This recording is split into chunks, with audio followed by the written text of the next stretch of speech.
Bonjour Vince. Bonjour. Bonjour. Comment vas-tu? Ça va bien. Bon. Je suis content de vous recevoir ici. Super, on est très content de t'avoir avec nous aussi. Merci. Alors, où nous sommes? Nous sommes à Sortie 13. Sortie 13, c'est une salle de concert et d'exposition qui se situe à Pessac, à côté de Bordeaux. Et on fait 80 concerts chaque année.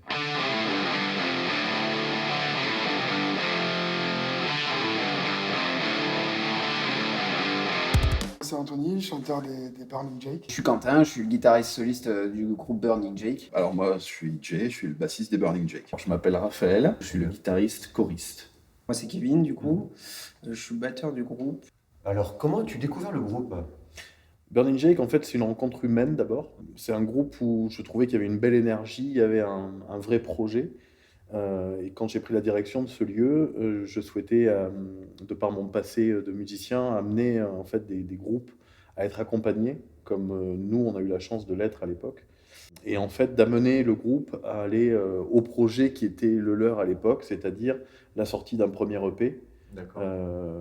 et de pouvoir présenter ce projet sur scène en étant vraiment dans un contexte professionnel. Tu peux nous parler un petit peu de comment ça a démarré les Burning Jake? Ça a démarré pendant le confinement. On était tous enfermés chez nous. Et puis, un ami commun avec Anthony, notre chanteur, m'envoie des messages, me dire écoute, on se fait chier, ça te dirait pas qu'on fasse un peu de la musique? Et j'avais postulé sur une annonce parce que je me faisais chier pendant le confinement, j'avais envie de jouer. Comme beaucoup.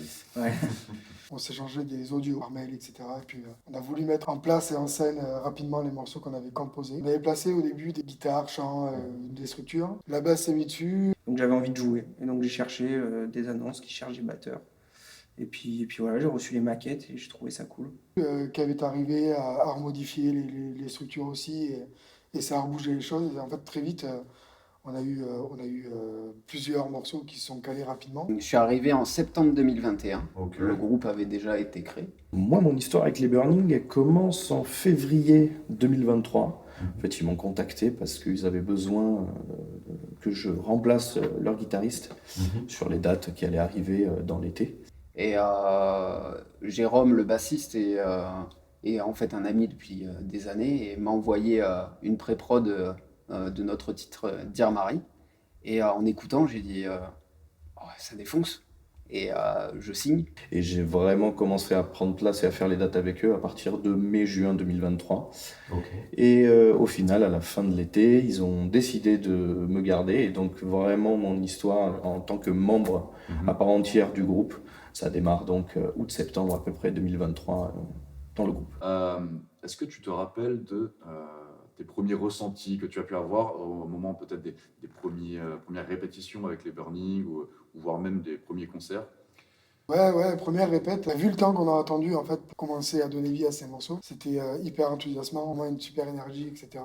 Alors, les ressentis, les premières répétitions, je vais vous donner un petit peu une info un peu exclusive. Donc, on était en plein confinement, on ne pouvait pas sortir, rien.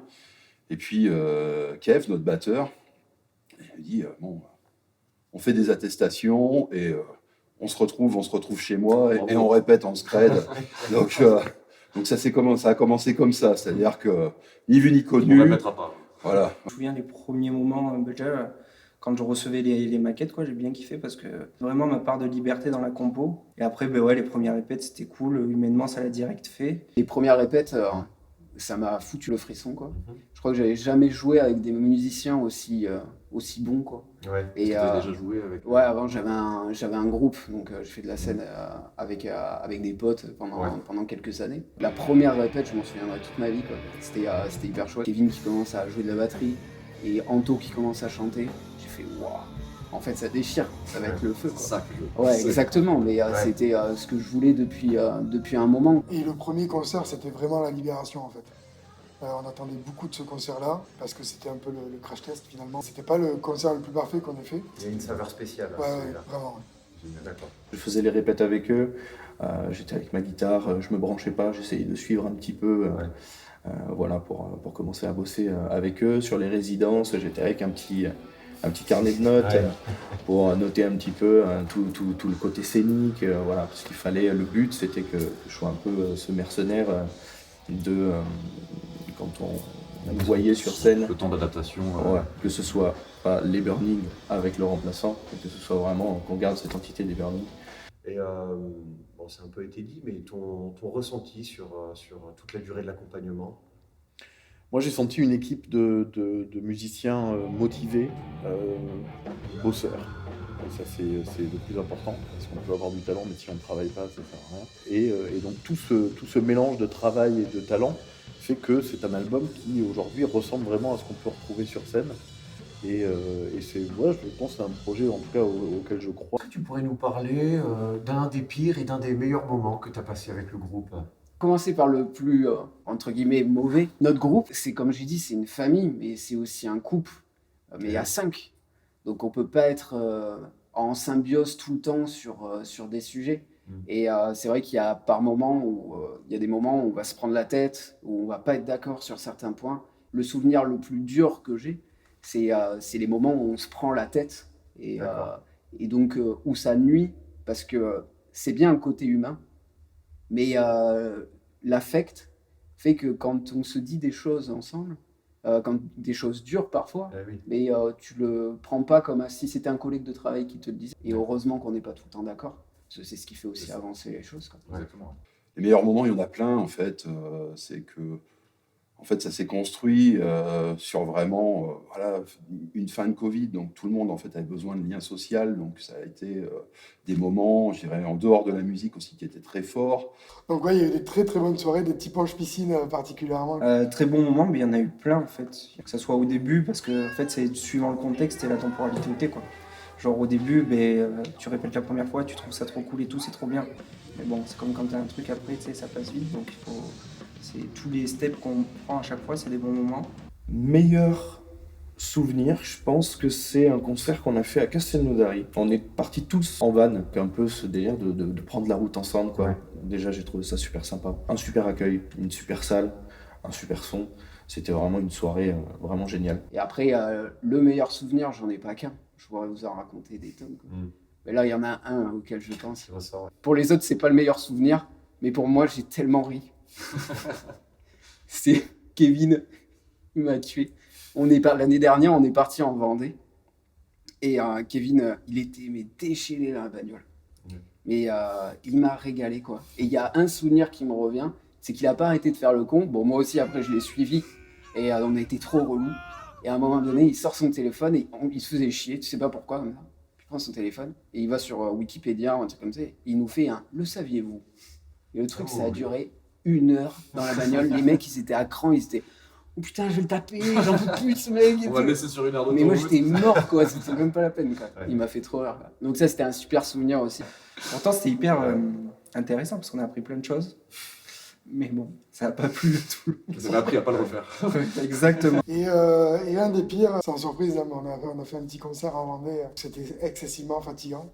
En D'accord. fait, on était tous débordants d'énergie, Ok. donc c'était épuisant. C'était fatigant, mais ça a appris à nous connaître un peu plus en profondeur. Ça nous a permis d'instaurer des limites, des barrières et de savoir comment marcher, quoi, surtout. Donc. Et dans les côtés un peu plus sombres, là, je dirais, c'est moi. Genre là, j'étais hyper stressé. On avait un concert. J'arrive sur le lieu du concert, j'ai oublié ma basse. Est-ce que tu pourrais nous parler de l'évolution du groupe depuis ton arrivée?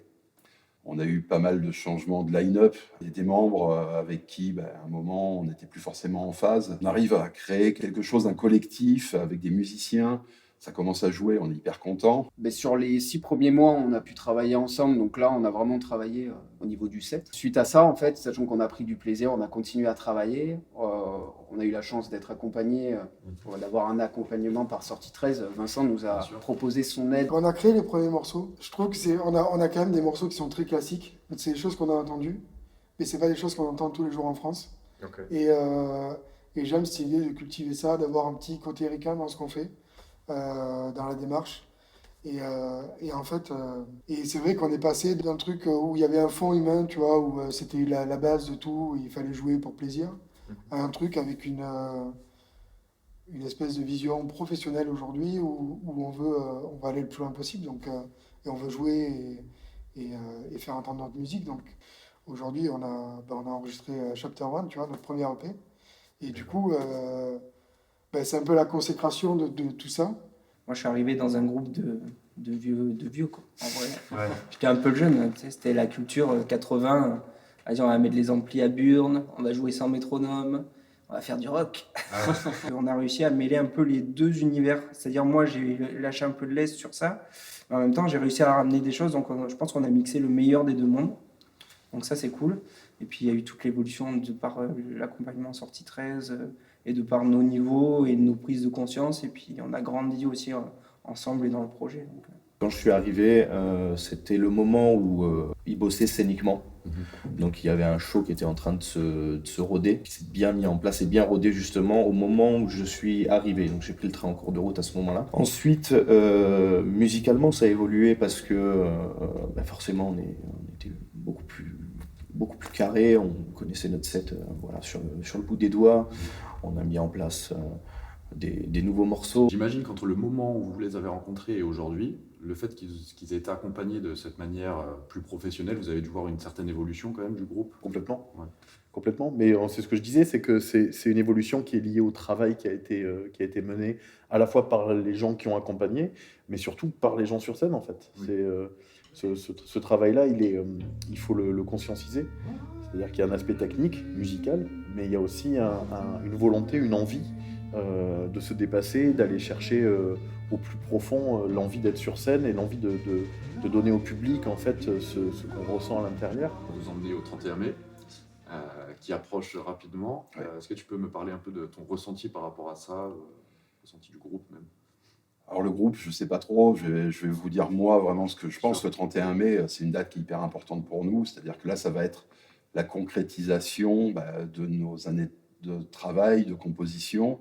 On va livrer, on va présenter vraiment notre EP, Chapter 1, où voilà, on a travaillé comme des dingues dessus et on a une grosse pression parce que en fait, on va le présenter à nos amis parce que le 31 mai, la salle, ça va être 90% de notre famille et de nos amis.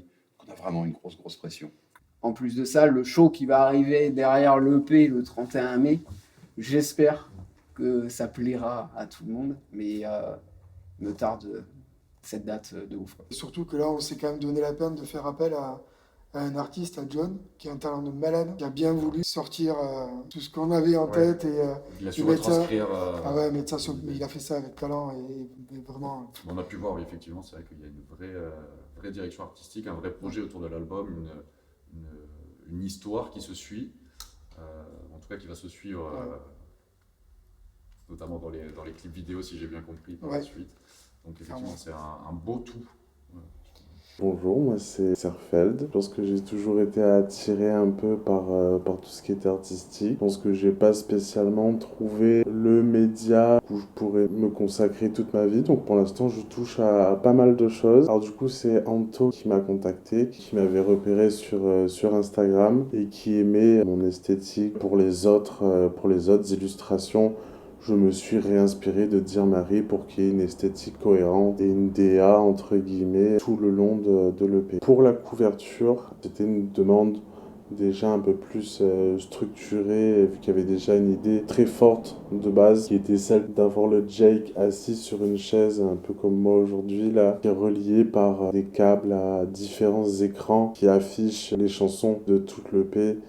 Et qui représente un peu tous ces souvenirs, tous ces moments, toutes ces vies, toutes ces choses différentes qui constituent quelqu'un, quoi. Alors du coup, le Jake, c'est un peu le fil rouge qui relie toutes les illustrations entre elles, et c'est quelqu'un ou quelque chose de non identifiable, peut être tout et rien, des souvenirs, un sentiment, quelque chose que j'avais pas spécialement réfléchi au début. Le fond, il y a une esthétique qui revient à peu près sur toutes les illustrations. Ce ciel un peu abstrait qui au début je pensais pas du tout que ça allait être l'élément qui sera sur toutes les illustrations. Sur Break It Down, la chanson parle de sirène, de sang. Donc du coup pour le ciel, j'ai essayé de représenter ça sous un peu une forme d'onde circulaire qui sort d'en haut. L'idée de la porte, j'ai pensé que de rajouter un peu une symbolique de balle, ça pouvait représenter justement le passage de l'état civil à la personne qui va à la guerre et tout ça. Et j'ai beaucoup aimé cette chanson vu qu'elle m'a ramené, elle m'a fait remonter des souvenirs de l'époque et tout. Et c'était grave stylé. Pour That Song, ça a été un peu plus compliqué pour moi de réaliser cette illustration parce que le sujet père et fils est assez compliqué pour moi, de par mon passé et mes expériences. Et donc, je pense que That Song est un peu plus littéral. Il y a un peu moins de subtilité. Pour Decadent Me, l'esthétique, il y a toujours l'idée des lignes qui revient tout le long de cette série d'illustrations. Et dans la chanson, si je ne me trompe pas, il y a un passage qui parle de tourbillon, de spirale. Donc j'ai voulu représenter les lignes juste du bas de l'illustration, un peu comme un tourbillon qui aspire la demoiselle qui est sur le tableau. Et pour Jake, il y a une phrase dans la chanson qui parle de... alors je ne me rappelle plus exactement, mais c'est fais attention, ne réveille pas le démon qui est en moi ou quelque chose dans le style. Donc j'ai trouvé ça intéressant de lier une esthétique un peu démoniaque au Jake. On ne sait pas trop si c'est le Jake ou si c'est le démon.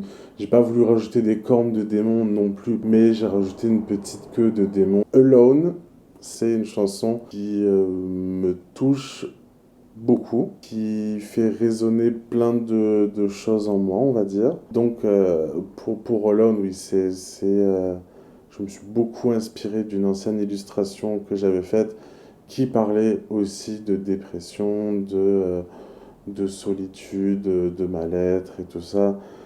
La chanson colle parfaitement avec l'illustration que j'avais faite et que j'ai retravaillée, qui a une esthétique aquatique, les abysses, la dépression, le froid, la noyade. Pour Memories, qui est une satire sur la société.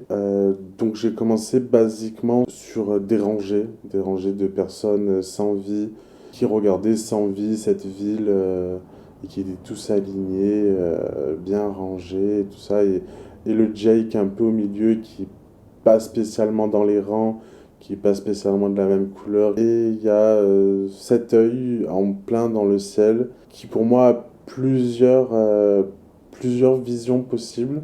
Et je pense bien d'autres encore que j'aurais peut-être pas spécialement pensé. Pour moi, les deux principales en tout cas, c'est soit le Jake qui se regarde lui-même du coup, et qui se rend compte de cette société et de tout ça, et ça pourrait expliquer un peu ce côté œil larmoyant. Et il y a aussi cette vision peut-être un peu plus froide où ben, c'est justement la société qui surveille que ces petits moutons ils soient bien en rang. Pour Dear Mary, ça fait un peu plus longtemps, donc du coup, vu que c'était la première illustration que j'ai faite pour représenter Dear Mary, c'était aussi un peu littéral, vu que c'était un peu ma première. Oui, c'était représenter cette femme avide, cette femme qui est égocentrique, même à l'enterrement de son père, où il y a toute sa famille qui est présente, et quand même en premier rang, on voit même pas le cercueil où son père est en train de brûler. Et j'ai voulu représenter ce côté vide, et le plus expressif, c'était avoir un gros creux, un gros vide au niveau du torse. Dernière question, ton avis sur l'EP Chapter One? C'est une réussite. C'est un très bel album. Il y a un design graphique qui est magnifique. Oui. Vraiment, l'album a été bien conçu. Pour moi, c'est pas un EP, c'est un album parce que, sans parler de la durée, je trouve qu'il y a une vraie construction, il y a une vraie logique. L'identité. Ouais, Cohérence. je pense qu'il y a une vraie cohérence tout du long. Et pour moi, c'est un album qui est très représentatif de ce qu'est Burning Jake aujourd'hui. Et c'est le Chapter One.